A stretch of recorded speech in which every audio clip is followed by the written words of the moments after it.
Bansos sama BLT siapa? Jokowi. Yang suka sama Jokowi angkat tangan.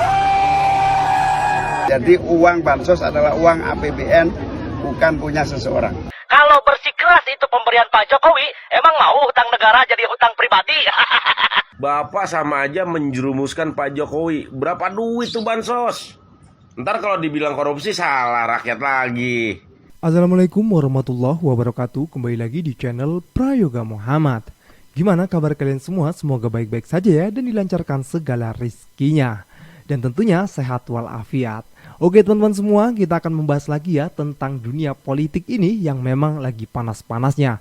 Nah, kalian masih ingat nggak kata-kata dari Roy Suryo yang mengatakan kalau Gibran Rakabuming Raka curang saat debat cawapres? Nah, hal itu pun saat ini telah terungkap ya, di mana ada sesuatu di belakang tubuh Gibran yang tertutupi bajunya dan itu bentuknya kotak. Kalian pasti penasaran kan? Dan nanti kita lihat videonya. Tapi sebelumnya gue juga mau membahas ya tentang Pak Julhas yang mengatakan kalau dana bansos itu dari Pak Jokowi langsung. Padahal kita semua tahu ya kalau dana bansos itu dari APBN yang memang disiapkan untuk membantu masyarakat. Tentu kata-kata dari Pak Julhas ini tidak seharusnya ya. Dan ini tentu menyakiti masyarakat juga ya.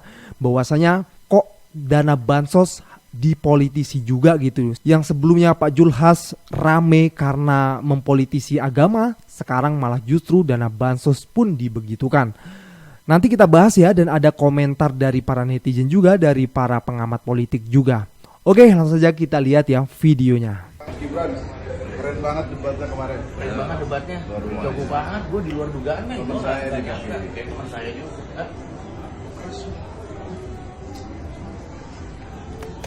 Wah. Ya. Wah, ternyata Roy Suryo bener nih. Wah, Tuh, bener ternyata Pak Roy Suryo ya. Tenang saja, Pak. Tenang saja. Saya sudah ada di sini. di mana? Di sini. Di mana? Di sini. Di sini. Di mana? Di sini. Kurang aja. Pasien selanjutnya. Sakit apa Bapak ini? Stroke, Pak. Stroke. Iya, Pak. Coba lihat tangannya.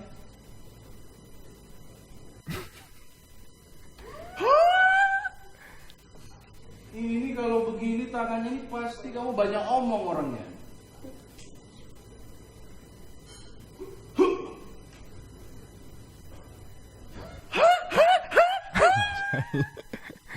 Kalau tangannya begini nih kamu banyak blunder ini pasti ini. Merdeka. Merdeka.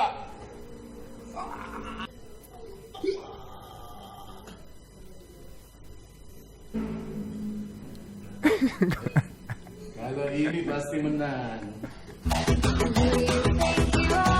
Aduh, kacau ini memang mereka berdua ini yang memparodikan sesuatu hal yang membagongkan ini. Aduh. Oke, kita lanjut videonya ya. Bang, ayo konten lagi kayak kemarin biar viral-viral. Wih, ada yang komen-komen. Gue jadi ini lagi gibah lagi.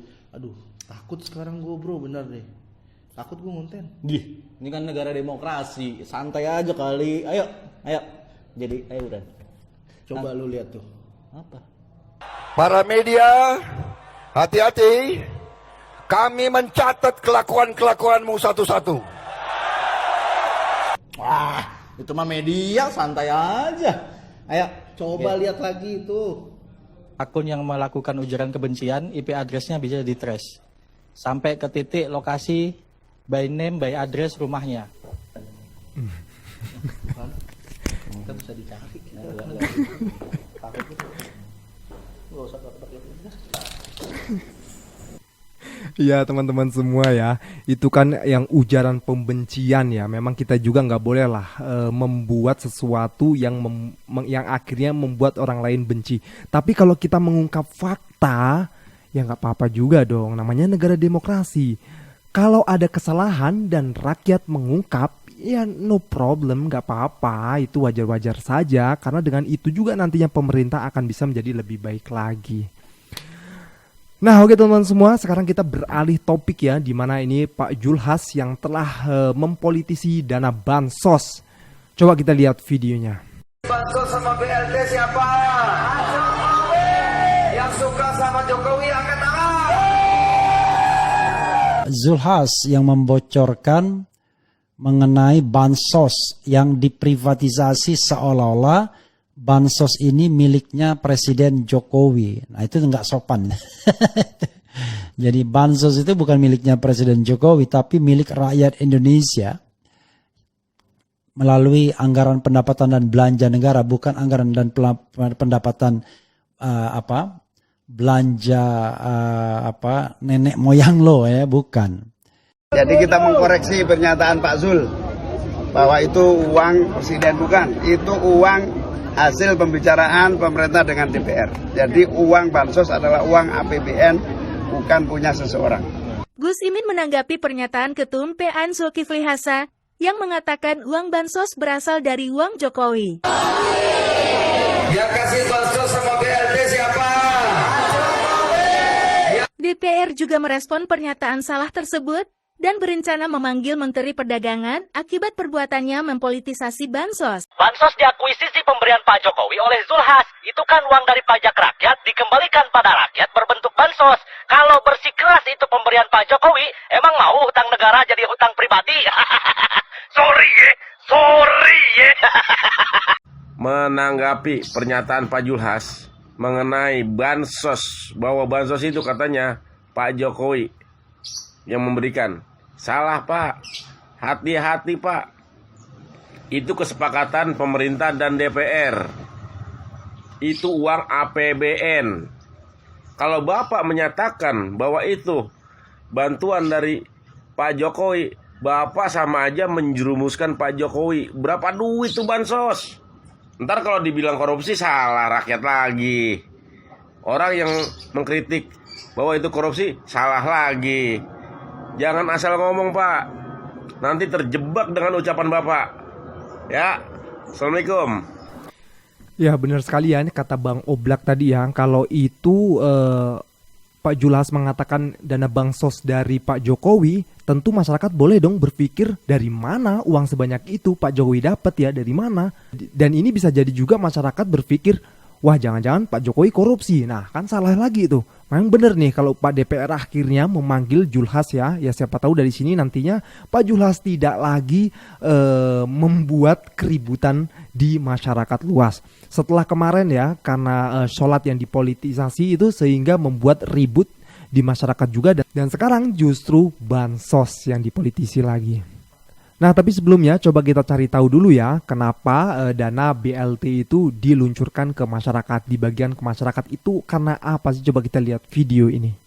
Kenapa BLT itu dulu dikucurkan, terutama ketika pada zaman pandemi, itu kan sebenarnya untuk menekan angka kontraksi kan Mas, supaya masyarakat itu betul-betul bisa menjaga supaya kontraksi itu tidak membabi buta lah pada zaman itu. Nah hari ini makan siang, susu gratis dan sebagainya, itu kan katanya untuk mengendalikan salah satunya inflasi. Nah kalau secara pemahaman saya nih dalam dunia ekonomi, angka inflasi yang rendah itu tidak selamanya positif. Artinya kan ada purchasing power yang sebenarnya tidak berguna di situ. Masyarakat tidak punya purchasing power. Tapi kalau makan siang gratis dan susu dan segala macam, itu kan sebenarnya artinya buying power masyarakat itu akan menjadi rendah.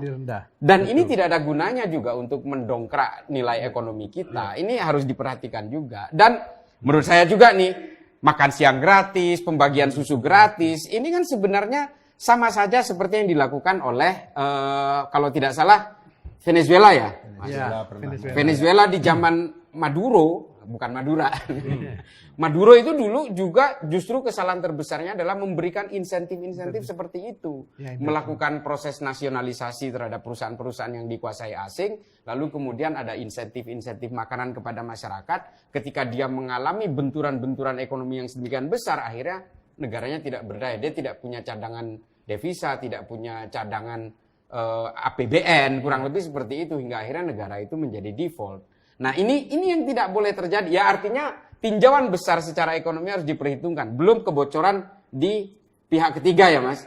Pengadaan susu, pengadaan makan siang gratis memang tidak melibatkan supplier. Pak Dul, ya Mas, terjadi penganiayaan oleh oknum tentara pada relawan Ganjar Mahfud. Itu gimana Pak? Sangat disesalkan mengapa itu terjadi, Mas.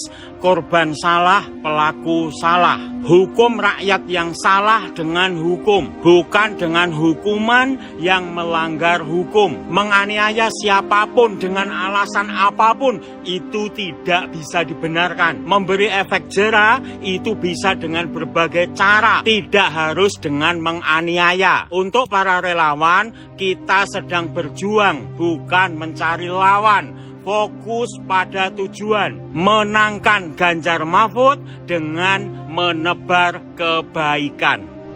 Lihat kebunku, binatang semua.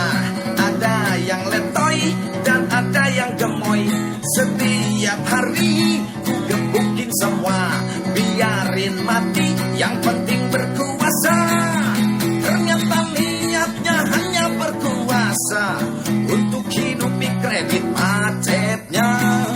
Ternyata ambisi jadi penguasa, yang lemah dibuat sengsara. Gak bahaya tah? Ada sebuah pidato. The strong will do what they can, and the weak suffer what they must. Yang kuat akan berbuat apa yang ingin dia berbuat. Yang lemah harus menderita. Ini ajaran yang saya heran jarang diajarkan di Indonesia, Pak. Saya yang selalu bawa-bawa ini. Yang saya takutkan adanya mispersepsi, miskonsepsi, atau mis yang lainnya. Nanti kalau misalnya diterapkan penguasa kepada rakyatnya, ya tahu sendiri, rakyat Indonesia ini memang banyak yang lemah. Lemah dari segi ekonomi, lemah dari segi pengetahuan, dan lain sebagainya. Yang saya takutkan, justru yang lemah ini akan disengsarakan. Itu bahayanya. Kapan Indonesia mau maju kalau begitu? Yang ada makin ketinggalan. Ya, kita setuju ya kalau semua masyarakat Indonesia itu sebenarnya ingin menjadi masyarakat yang kuat. Kuat dari segi ekonomi, kuat juga dari segi kesehatan, dan kuat juga dari segi sosialnya. Jadi kalau bicara tentang kuat ya semua juga ingin kuat ya. Tapi yang jadi masalah saat ini banyak juga masyarakat Indonesia yang masih lemah dari segi ekonomi terutama. Terbukti ya ketika orang banyak juga yang menginginkan dan justru menunggu-nunggu bansos, bantuan sosial. Dan yang jadi masalah jika dana bansos ini justru dipolitisi. Kan bahaya juga nih ya, apalagi di tahun ini adalah tahun politik. Serba sensitif guys. Kalau menurut kalian sendiri gimana? Oke teman-teman semua, jangan lupa ya, tinggalkan komentar dan kritikan kalian di bawah ini. Jangan lupa juga untuk like, subscribe channel ini. Sekian dari gua Prayoga Muhammad. Wassalamualaikum warahmatullahi wabarakatuh. Salam akal sehat.